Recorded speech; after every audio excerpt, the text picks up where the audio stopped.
बिस्मिल्लाहिर्रहमानिर्रहीम। Chapter number 1, page 27, vector subtraction. Question है, vector कैसे तफरीक किए जाते हैं। तो पहले जो वेक्टर ए है, अगर उसमें से वेक्टर बी तफरीक करना है तो वेक्टर बी का नेगेटिव वेक्टर लेकर हेड टू टेल रूल के तहत उस वेक्टर ए में ऐड किया जाता है और फिर जो रिजल्टेंट आता है वो ए माइनस बी के इक्वल होता है। ठीक है,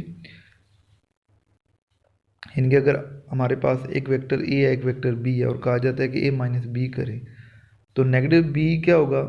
अगर आपका वेक्टर लेफ़्ट टू राइट है, यानी कि राइट साइड पर उसको हेड है, तो जब उसका नेगेटिव वेक्टर निकालेंगे तो वो राइट से लेफ़्ट हो जाएगा, यानी हाँ 180 डिग्री वो मुखालिफ सिमत में आ जाता है। और फिर उन दोनों वेक्टर को हेड टू टेल रूल के मुताबिक ऐड करेंगे, जो रिजल्टेंट होता है वो ए माइनस बी के इक्वल होता है। नेक्स्ट क्वेश्चन है, पोजीशन वेक्टर से क्या मुराद है। तो पोजीशन वेक्टर चाहे वो 2D है या 3D है, ओरिजिन से उस पॉइंट तक वो उसकी लोकेशन बता रहा होता है। तो वो फॉर एग्जांपल एक पॉइंट P है, तो O से लेकर P ये जो वेक्टर होगा ये पॉइंट P की लोकेशन बता रहा होगा।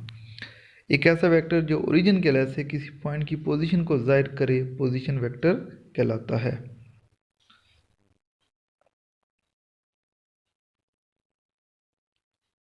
जैसे इस डायग्राम में देखें, ये पॉइंट P है, इसके कोऑर्डिनेट्स हैं 3, 4, 5, यानी कि एक्स एक्सिस में 3, वाई में 4 और जी में 5, और ये ओरिजिन के लिहाज से वेक्टर होगा OP। नेक्स्ट क्वेश्चन है, डिस्टेंस वेक्टर से क्या मुराद है। एक ऐसा वेक्टर जो दो पॉइंट्स के दरमियान पाए जाने वाले डिस्प्लेसमेंट को ज़ाहिर करने के लिए इस्तेमाल किया जाता है, डिस्टेंस वेक्टर कहलाता है। यानी कि अगर एक 3D या 2D ले लें, 3D डायमेंशन स्पेस में P और Q मौजूद है। ठीक है, तो अब इस डायग्राम को ज़रा गौर से देखें। एक ओरिजिन है, एक पॉइंट P है और एक पॉइंट Q है, यानी कि OP एक पोजीशन वेक्टर है, RP एक दूसरा पोजीशन वेक्टर है, RQ। हमने फाइंड करना है P और Q के दरमियान वाला वेक्टर, P से Q की तरफ, ये कहलाता है distance vector. Distance vector P से Q की तरफ। अब ये इसका जो रिज़ल्ट निकलेगा वो क्या होगा, Q के कोऑर्डिनेट्स माइनस P के कोऑर्डिनेट्स, यानी कि उन्होंने लिखा हुआ है। इसे मालूम करने के लिए Q पॉइंट के कोऑर्डिनेट्स की वैल्यू को P पॉइंट के कोऑर्डिनेट्स की वैल्यू में से तफरीक किया जाता है, यानी कि RPQ हमेशा RQ माइनस RP होगा। जो बाद वाला होता है वो पहले और दूसरा उसमें से माइनस करते हैं। इसी तरह एक मैथमेटिकल क्वेश्चन आ गया, दो पॉइंट्स हैं M और P, वो कहता है RMP, यानी कि डिस्टेंस वेक्टर फाइंड करें, MP है तो P के कोऑर्डिनेट्स माइनस M के कोऑर्डिनेट्स हो जाएंगे।